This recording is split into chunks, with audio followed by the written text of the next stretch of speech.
All right.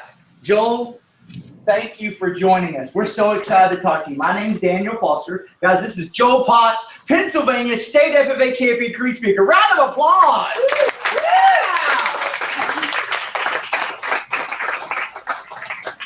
Now, Joel, we're excited for you to represent the state of Pennsylvania at this national competition in about 2 months. I know you're excited to go, have some good fun in Indianapolis, Indiana, maybe see the Indy 500, do all kinds of fun stuff. But we want to make sure you're ready. Well, I have several students sitting in this room who have never heard the FFA Creed. So they can't wait to hear you. In fact, they're probably going to have their manuals. They have the official FFA manual, which I know you know well, open to page 35, and they're going to be following along so they can see. And then after you present the creed, Joel, they're going to ask you 3 to 5 questions to help prepare you for that round of the national competition. After we've completed that, they're going to ask you some personal questions, Joel. Okay? Like, goodness gracious, why do you take ag classes? So they're going to be asking you that when we get to the end. But don't you worry about them. They can't wait to hear you. Are you ready to go, Joel? Yeah, I'm ready. Hey, buddy, whenever you're ready, you can begin. Our next Creed speaker, Joel Potts from the Ephrata FFA representing Pennsylvania. The FFA Creed by E.M. Tiffany.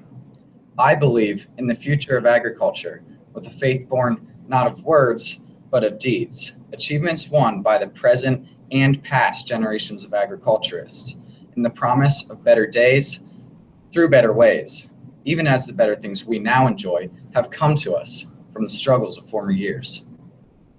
I believe that to live and work on a good farm, or to be engaged in other agricultural pursuits, is pleasant as well as challenging. For I know the joys and discomforts of agricultural life and hold an inborn fondness for those associations which, even in hours of discouragement, I cannot deny. I believe in leadership from ourselves and respect from others. I believe in my own ability to work efficiently and think clearly with such knowledge and skill as I can secure, and in the ability of progressive agriculturists to serve our own and the public interest in producing and marketing the product of our toil. I believe in less dependence on begging and more power in bargaining, in the life abundant and enough honest wealth to help make it so for others as well as myself, in less need for charity and more of it when needed, in being happy myself and playing square with those whose happiness depends upon me. I believe that American agriculture can and will hold true to the best traditions of our national life, and that I can exert an influence in my home and community, which will stand solid for my part in that inspiring task. Thank you. All right, let's give it for Joel.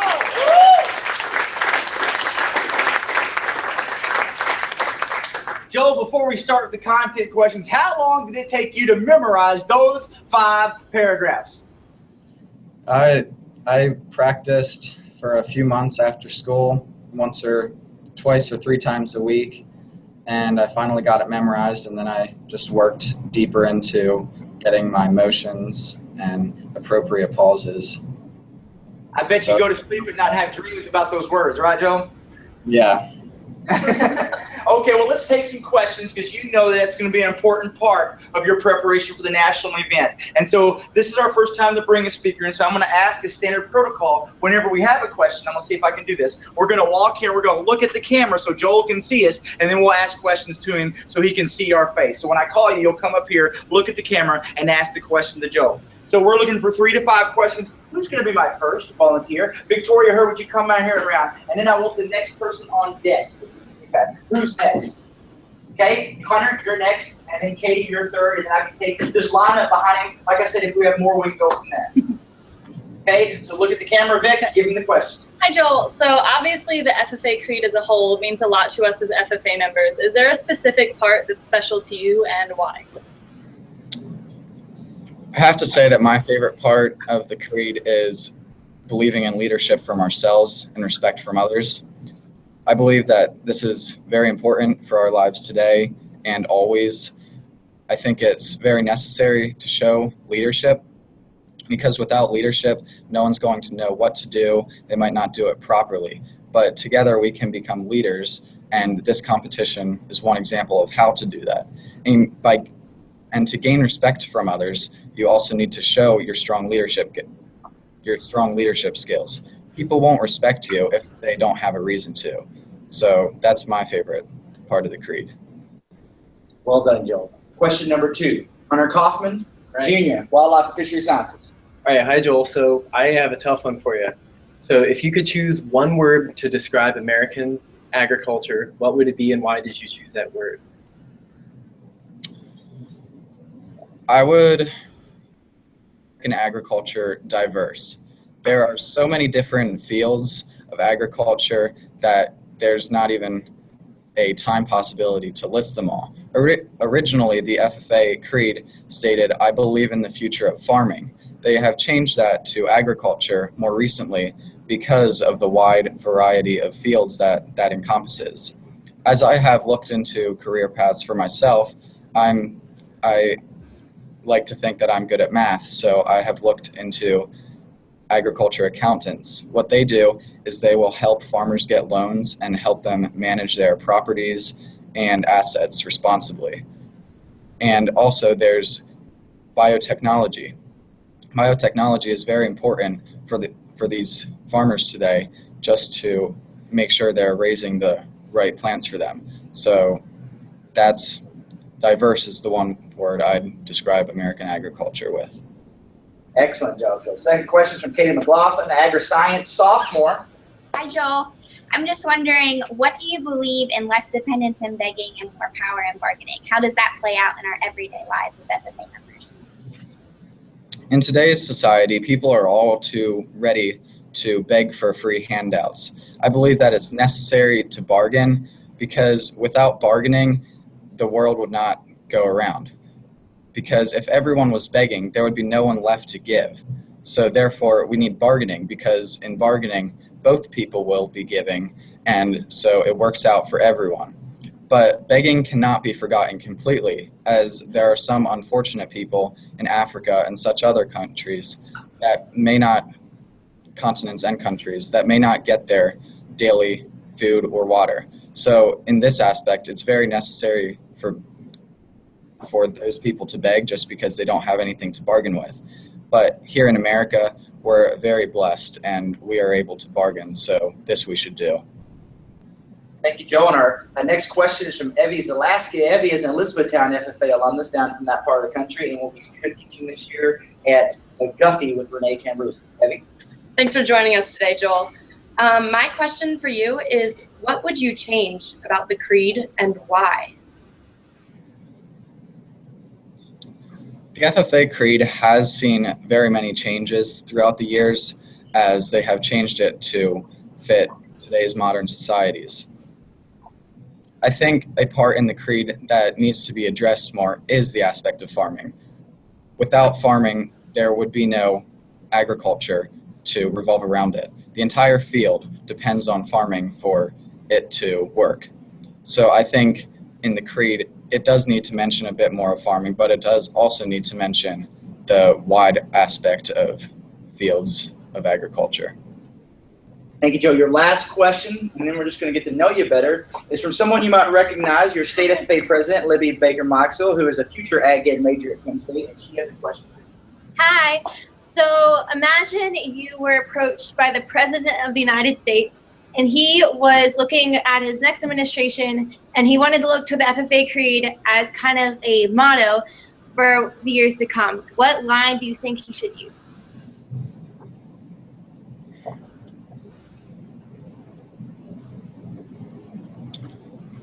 I'd have to say that the best motto would be less dependence on begging and more power in bargaining.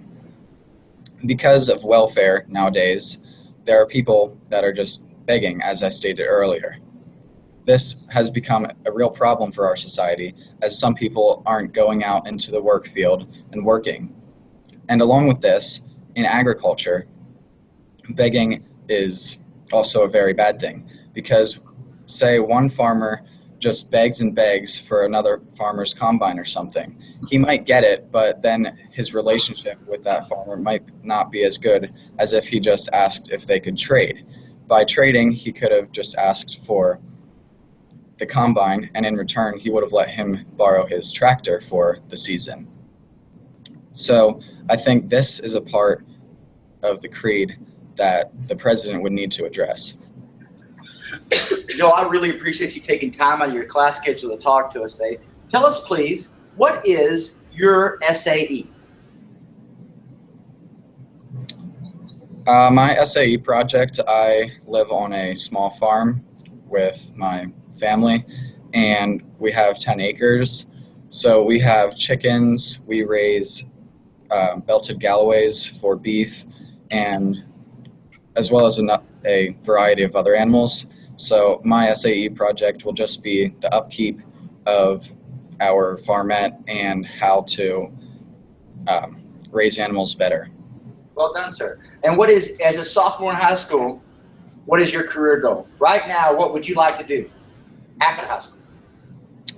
Right now, I'm kind of unsure. Last year, I thought I wanted to be an engineer, but then I took an engineering course and decided I didn't like it very much.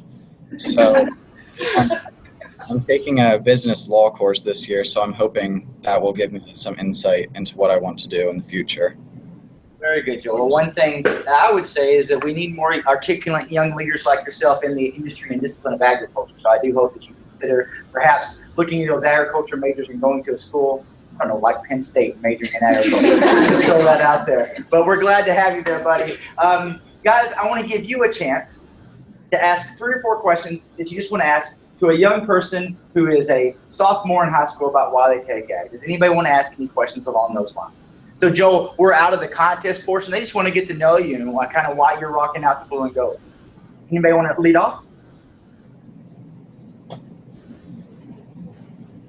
Rose? And then Angie. Yep, we're going to do just a couple few here. Rose will go first. Now, I like you being able to see him. Rose Cowan is a junior majoring in ag ed. She did not have the opportunity to be in FFA, so she wants to ask you a question. Hey, Joel. So what classes did you take last year in ag? And what are you taking this year, and what have you liked about them? Good question. Last year, I took a course called Animal Science, which was, as it states, a science of animals, and it went pretty deep into biology, which I think will really help me out for actual biology this year. And so my favorite part about that course probably was learning about like different bacterias and viruses. I thought that was really interesting. And this year, I'm taking supervised ag experience, which is documenting my hours. And then I meet after school, and I will get credit for that. Thanks, Joel. Next question is from Angie. Angie is on the Penn State Livestock Judging team, and so she's probably interested in your belted Galloways. I'm just guessing. I don't know. Angie, go ahead. Joel, I was going to ask, since you mentioned that you guys have 10 acres and you raise belted Galloways and some chickens, what's your favorite memory that has to do with agriculture and farming at home? My favorite memory would have to be probably when I was 8 or 9. My parents wanted to start raising chickens, so for Christmas they got me and my siblings a box of Americana chicks shipped from Texas, and those chickens now we have some of their kids because they were too old, but that was just really exciting to me. And especially now, seeing their eggs, which they're green and blue, which is rather unusual to people who haven't seen this before. So that's probably my favorite memory. Our last question, no, we'll have 2 more questions. Our last question is from Kurt Miller. Kurt's from down your part neck of the woods, Chester County, Twin Valley FFA alumni, and is a sophomore ag ed major. Hi, Joel. I was wondering how you promote FFA involvement to your friends and peers who aren't necessarily interested in agriculture as a career choice. That's the biggest problem with FFA nowadays. A lot of people just don't think it's cool, which I initially thought when I was in 8th grade, but then my sisters took it and I realized that I would probably like it too. So then I decided to take it as well. So a thing I do just to reach out to my school in general, we will be having a sort of exploration, I guess, of the different clubs at our school. And so the FFA will have a stand there. And one problem is that if you want to be an FFA at my school, you'd have to take an agricultural related course. So the biggest thing my advisor's trying to do right now is just to find courses that other people might be interested in, just to bring them through the door. And I also think that it really helped FFA here now that I made it to nationals, and just people are hearing about that. Good job. And last question from another familiar face. One of your state FFA officers, Jacob Klein. Hi, Joel. I was just curious if you had participated in other CDEs, and if you plan on continuing your leadership as through FFA. As of yet, I have not participated in any other CDs. I don't know right now if I'm going to, or if I do, which one they might be. And in FFA right now, I am our chapter sentinel, and as I progress through the grades, I would like to become president in maybe my junior or senior year. So I'll be continuing my leadership in that way. All right, Joel, that's great. I'm going to give you some unsolicited advice. You want to be chapter president, we need you involved in career development events. So you be eyeballing those and figure out which one you're going to jump in. If you're wondering, why don't you start with prepared public speaking? Probably be a great one to keep on your leadership development. Otherwise, since you're on those animals, we might look at livestock evaluation, but it should not be an option to not do another career development event. All right. Now, Joel, thank you so much for sharing that.